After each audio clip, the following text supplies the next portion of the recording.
பஹல்காம் தாக்குதல் எதிரொலியாக செங்கல்பட்டு மாவட்டம் கல்பாக்கம் அணுசக்தித்துறை வளாகம் மற்றும் அணுமின் நிலையத்திற்கு பலத்த பாதுகாப்பு போடப்பட்டுள்ளது. இது தொடர்பான கூடுதல் விவரங்களை செய்தியாளர் ராமச்சந்திரன் வழங்க கேட்கலாம். ராமச்சந்திரன் வணக்கம். எந்த மாதிரியான பாதுகாப்பு ஏற்பாடுகளை மேற்கொண்டிருக்கிறாங்க, விவரங்களை பதிவு பண்ணுங்க. கடந்த சில தினங்களுக்கு முன்பு காஷ்மீரில் தீவிரவாதிகள் தாக்குதலில் சுற்றுலா பயணிகள் 20 பேர் கொல்லப்பட்டனர். இதையடுத்து மத்திய அரசு நாடு முழுவதும் பலத்த பாதுகாப்பு ஏற்பாடுகளை செய்துள்ளது. இதையடுத்து செங்கல்பட்டு மாவட்டம் கல்பாக்கத்தில் உள்ள அணுசக்தி துறையின் கீழ் பாவனி அணுமின் நிலையம், கல்பாக்கம் அணு ஆராய்ச்சி மையம், அணுமின் நிலையம் உள்ளிட்ட உற்பத்தி பிரிவுகள் அங்கு செயல்பட்டு வருகின்றன.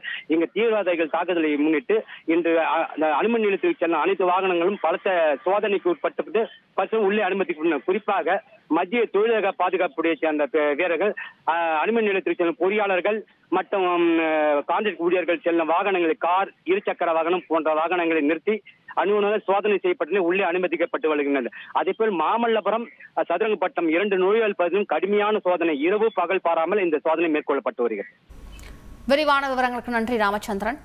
உங்கள் தந்தி ஒன் தொலைக்காட்சியில் கர்ணன் தினமும் மாலை 5 மணிக்கு காண தவறாதீர்கள்.